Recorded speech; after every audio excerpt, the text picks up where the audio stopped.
What's up, everybody? Welcome back to Make It Custom. I'm Carl Fisher, and today we are doing shakedown runs in the ramp truck. And we're starting this video off with a problem. So don't forget to like, click subscribe, hit notifications. Let's try and get this thing reliable.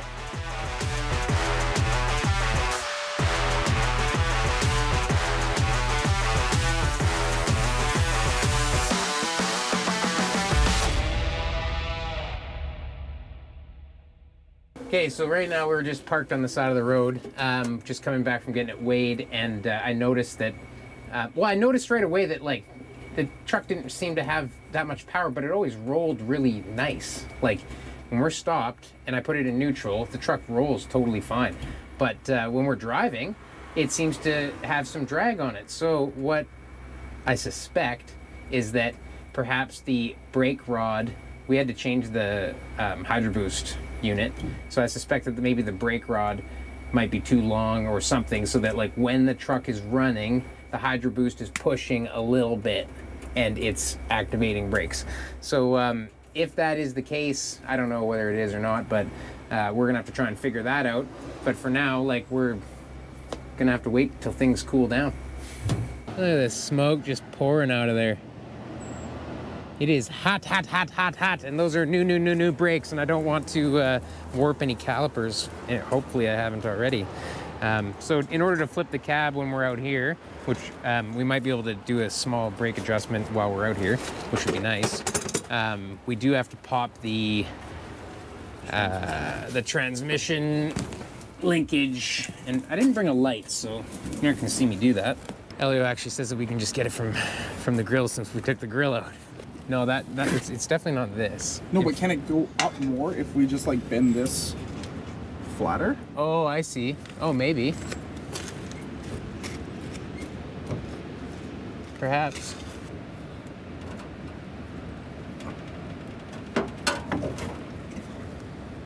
Yeah, it's still going up. Yeah. Let's go a bit more. Yeah, that's weird because the old unit wouldn't allow it to go that high. Crazy. Okay, so I mean that might still be on slightly. Anyway, oh no, we got play. Look at this. We have play. Okay, well here, let's we're good then. This so a little this way. So it won't be this one, I don't think, because we have play here, right? Yeah, now we have... Well, maybe fire it up. Could you fire it up?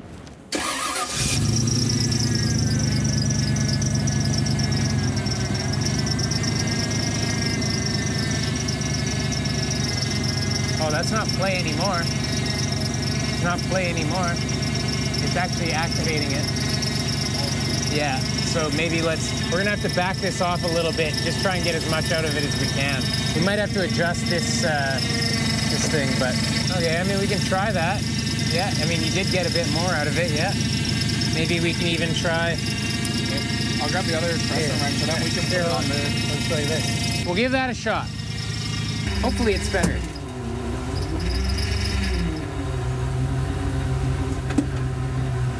I mean, we're rolling when we're running, right? Yeah, that's a start. That's a start. This guy was giving us the head nod. He was like,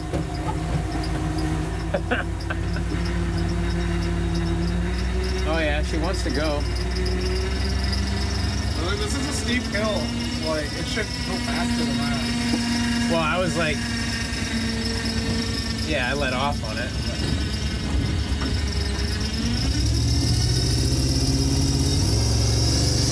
Oh, truck just feels faster now. Yeah, that was something.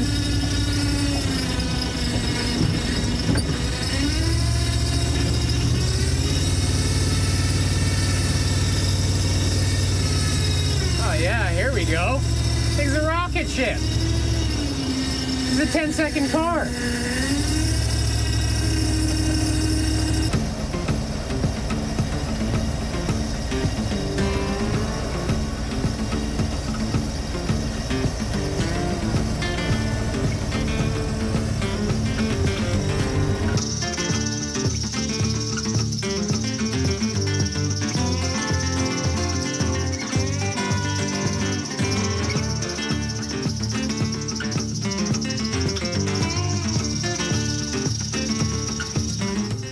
Okay, so I think we're gonna try and get the play out of the steering and try and get the sway bar end links done up.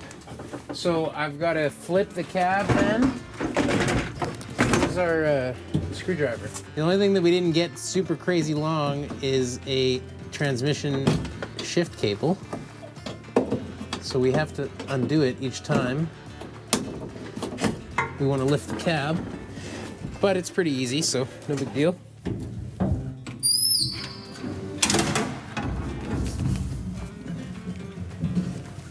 Yep, everything looks fine.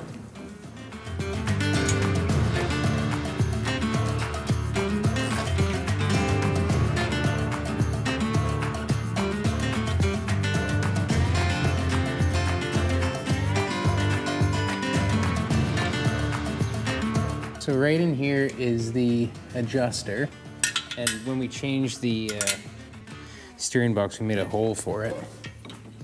This might not be 5/8 too. It could be metric maybe. Oh no, it's 5/8.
If you haven't seen this on the channel before, this is called a die filer.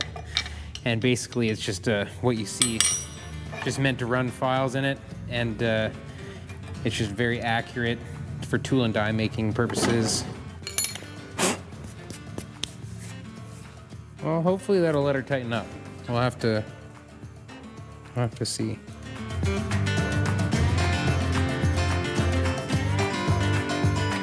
It might not have been the splines. It is tightening up and able to go past, I guess you can't even see that. It tightens up and bottoms out on a little landing on that spline shaft. So we have to make basically like a little bit of a cup washer to allow it to fully tighten up. So Elio's gonna take some 3/8 plate, cut me a donut or a washer basically. I'm gonna put it in the lathe and turn down a little bit of a recess to accommodate for the landing on like on the output shaft of the steering box. That way our pitman arm will actually tighten up and hopefully solve that.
Shut up.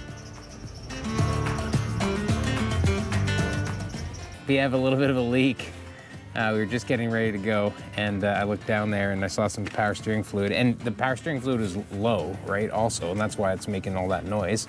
So Elio filled it up and it shut up, but basically this line is leaking. That's where we're losing our fluid. So I can see it's a little bit loose at the end. It might be the fitting itself that's messed up. I don't think we have another one of those fittings if we're not able to fix it by just tightening it. So we might have to go to Mopac.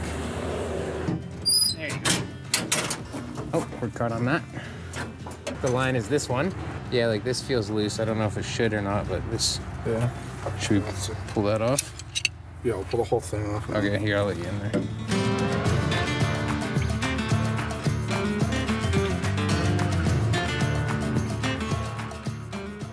I'm sure a lot of you guys were probably screaming at the screen when I was messing with that steering box. Can't just do that, okay? You're not allowed to mess with steering boxes like that. The way it works inside is not how you think, and it's not how I thought. So, you know, it's been a while, and I'm sure I knew that a long time ago, but my hot rod had so many steering issues, and we had to play with the steering box so many times, and I just ended up having like 2 in a row bunk steering boxes, and then ended up getting a steering box guy to build me one, and then it was great. But those first 2, we tried adjusting, you know, they tried adjusting, they just said like, yeah, anyway. So I tried adjusting this one, didn't feel the same. Like that other one I could like, anyway. Don't play with the adjuster nut unless you know what you're doing. If you move it, you know, a 1/16 of an inch, an 1/8 of an inch, a 1/4 of an inch, like that could be all it needs if it's a loose box, and you'll never be, you know, cranking it one way or another, because there's like a worm gear inside that has like balls, and they'll tighten up and get you a tight spot, or they'll like ruin the gear itself. So you don't do that. Don't do that. So that's we basically like played with it.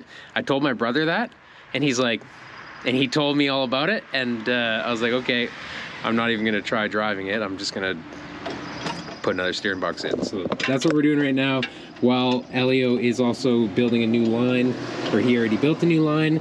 Here it is. And I'm just gonna throw the steering box back in it. And I got another permit for today, because our insurance person is not in, so we can't actually put the full insurances, but we are hoping to go for a little toot and make sure that things are working.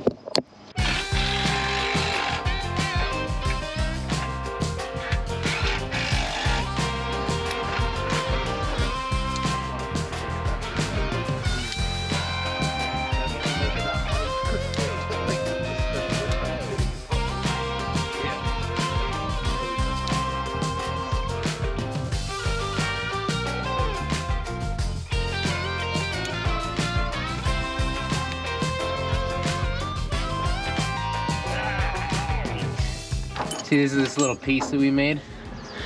Just got a little bit of an indent. It's 3/8 thick, and then we just kind of hollowed it out, just because this is a little bit not quite thick enough, so we end up running into the end of this shaft here where it steps.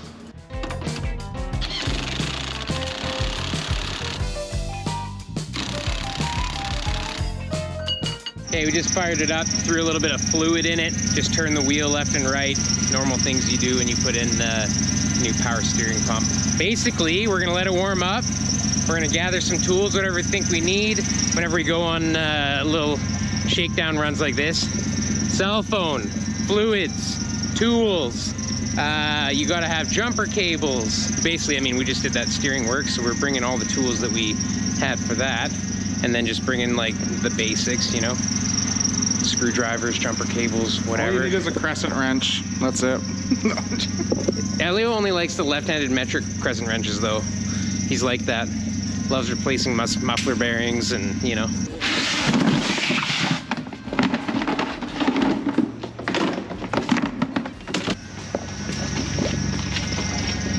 Strap like a box to the truck. Like make it like a truck that will hold stuff. We'll put the K-truck on the back and just put everything in. He's like, put the K-truck on the back, put everything in it. Sorry for the audio, I forgot my mic, but the drive is going so far so good. We're driving it for about 10 minutes. The steering feels 1,000 times better. The truck feels really good. the brake that was dragging, that surely was like messing up the way it drives. So now it doesn't feel like the shift points are off because we don't have that drag on there. And yeah, I think we got a squeaky idler pulley or something, but yeah, we're just gonna keep on cruising around and try and break this thing.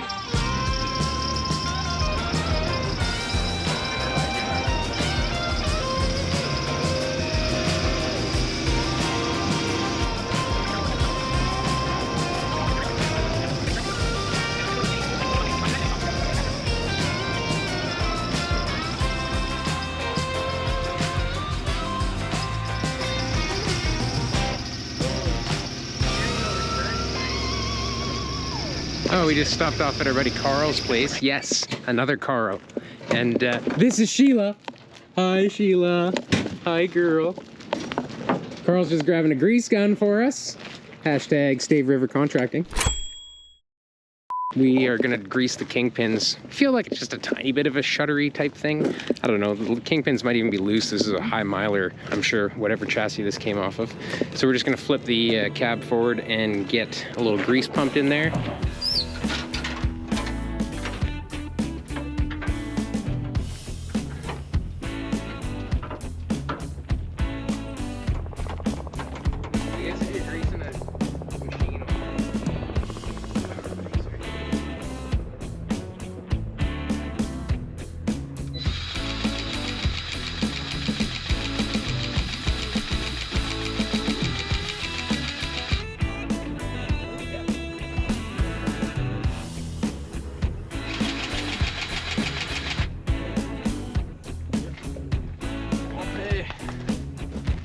Okay, well, we might continue on our continuings. Good luck. Thank you, sir. Thank you for your grease. Yep. You greasy boy. You think our K-Truck is cool? Look at this thing. Oh, and it's for sale. Don't tell me that. This one is 4x4. Look at this thing. Didn't you say this one has like a generator too? PTO with a generator. Pretty sweet. That's Canadian dollars too. Is this like $5 actually what you're asking? Needs front struts. $5 Canadian dollarinos, needs front struts. It's so cool though. 5 speed. Is it 5 or 4? It is 5. It's got little knobbers on it. Are those snowies? Those snow rated? Oh, dude. This is really what Carl likes. And that's why he's selling that, because why have a K-Truck when you got a 442 right behind it? And a Miami Vice speedboat. This thing actually is like got big block 502. And your uncle built it how many years ago? 1999. His uncle was partying in 1999.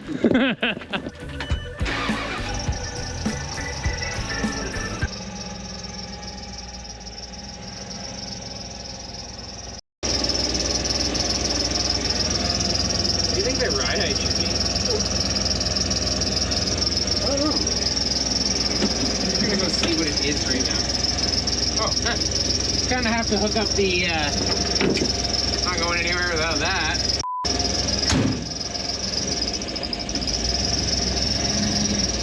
Is it too low? Huh? Is it too low? It's not too low. It's never too low. Nothing's too low. Even if you break stuff, it's still not too low.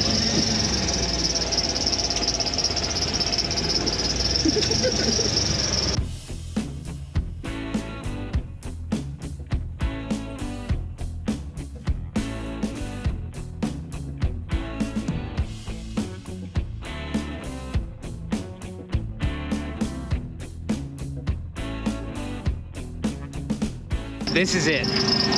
That now returns higher. So for whatever reason, that little tab that does our brake switch was hitting on it still. Even though we checked it yesterday and it was fine, it's not fine anymore. So brakes aren't dragging. We're gonna keep driving. We didn't make it far. It's dragging again. What the heck, man? So I guess we gotta shorten that shaft, I guess. That shaft must, like, I guess the push rod. The push rod to the Hydro Boost, I guess. We only made it like a few blocks. Dang it, I really thought that was it. I thought we had it. We got this brake pedal closer. But now we think perhaps maybe we need to let a little bit off of this heim. So there's a heim here with a little bit of thread that we might be able to get a little bit out of, hopefully, if that's what it needs. But we won't know until we unbolt this to see if that pushes out further.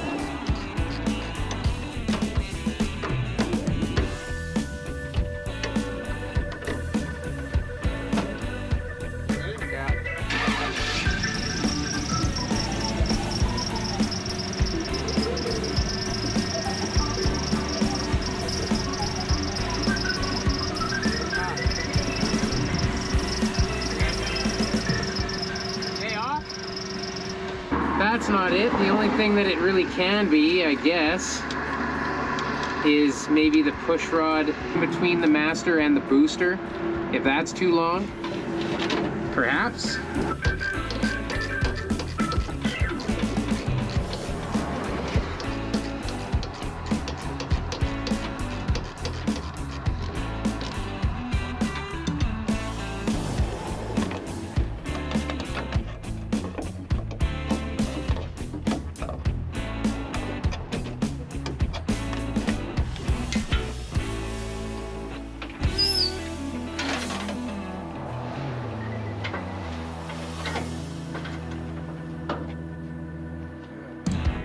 So what we're thinking possibly is that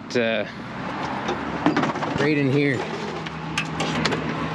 maybe this is not spaced enough, or that's pushing or something, but like the pedal is like super hard, as if it was already pushing the brakes. Like it's right at the top. As soon as you touch it, it's already braking. So You see how much pressure's on it? Like, whatever space it has now is how much pressure's on it. So like, looks like it's, yeah, maybe it's applied by 1/8 of an inch or something almost. yeah. So perhaps there's another spacer missing or something. I don't really know, but batteries died side of the road. Sorry everybody, but what happened is we basically spaced the master cylinder away from the booster just a little bit. For whatever reason, the push rod in between the Hydro Boost and the master cylinder was longer than it should be. And as soon as we did that, it was perfect. You know, your master cylinder plunger piston needs to be able to return all the way.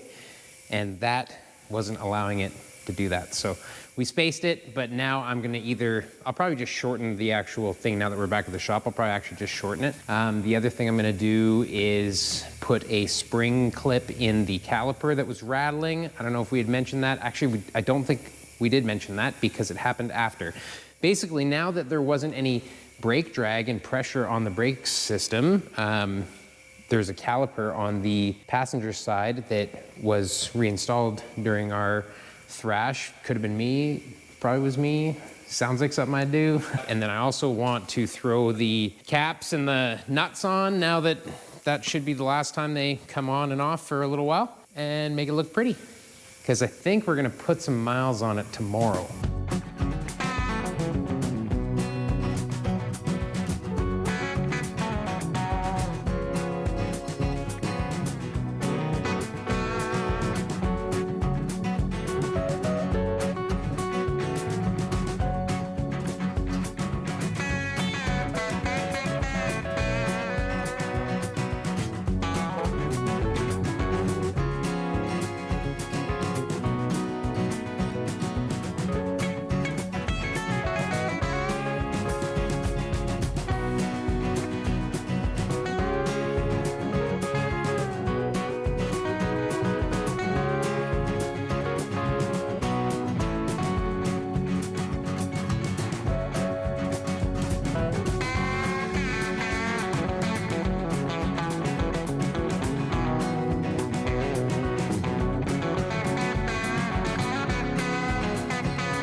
Okay, so it is driving pretty dang good. I'm very happy with it. The ride is super smooth. Pretty stoked. So I'm back at the shop. The thing I want to do is shave a little bit more off of that push rod between the Hydro Boost and the master cylinder. It seems to be sticking just a little bit. It happened a little bit and then it stopped happening. So I don't even know if it would happen if I took it for a drive right now, but I know that there's like zero slop in there, so I might grind a tiny bit off of that. Maybe, maybe not. We might just drive it. But we did put the bed or the tray back on last night, so I'm just gonna throw bolts in that, bolt the lights back on it, and then we just gotta put miles on this thing. So I'm gonna keep driving it and see how it is. Hopefully it's all good. If not, I might have to shave a little bit off of that push rod. What else do I really want to do? The passenger seat is super uncomfortable, so I'm gonna look for a solution for that, i.e. different seat, I guess. The other thing is it's got this big hump in the floor here that, like, this is raised up. You know, the whole floor could be as low as this, but it's on an angle in only that spot, so it might limit the seat options a little bit. It might be totally fine. Like, I might just totally leave it and just get a more comfortable bottom seat pad made for it by my friend. I'm gonna bolt this deck on, fire it up, pull it out, take it around the block, see if it's sticky, and go from there.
Brake master was definitely like pushed off a little bit, so I think that that's going to solve our problem there.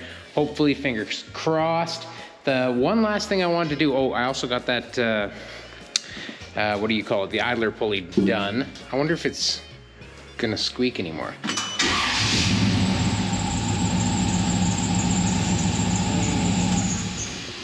Must have been the tensioner, not the idler. Dang it. Anyway, I'll pick up one of those next. Yeah, I think I'm just gonna quickly grab a piece of sheet metal, cut a rectangle, do a quick bead roll in it, and make a cover for that opening in the floor, like just real quick, so when we're going out for this drive this evening that it's not loud and cold. I found a little bit of X-Mat. This is like some, same thing as like Dynamat. It's like the sound deadening insulation, so I'll probably coat it with that. Ba-bam, ba-bam. And depending on how we're doing for time, I might even do a little steel wool on the old bumper there. Get the chrome glistening.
Here's a quick look at what dies I use to do that.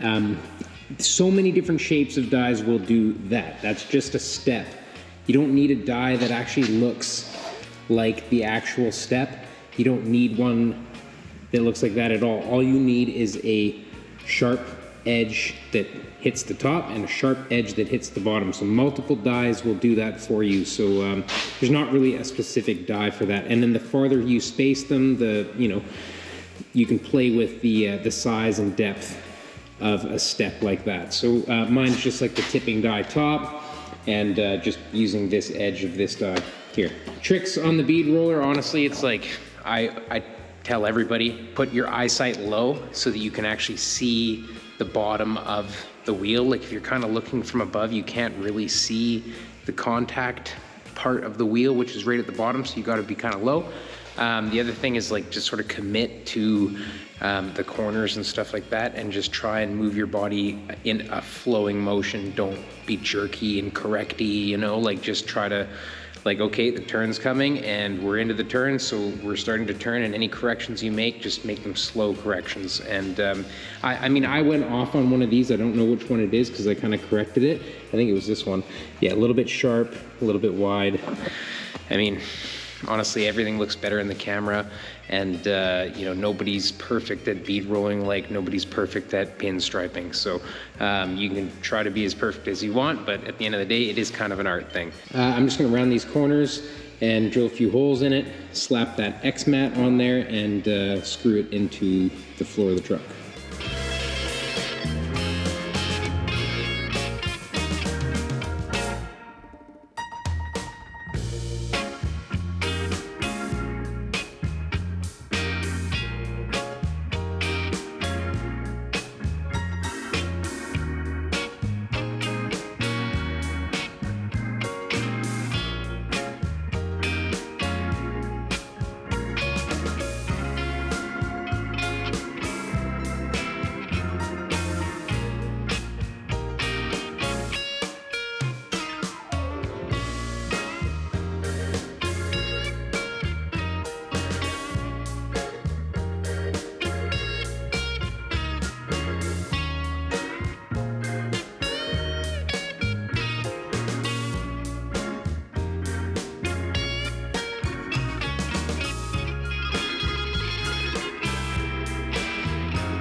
All right, well, I did take it for a 2 with Benny last night. We did go see my grandma. She's doing all right. And now it's the next day. Elio's back.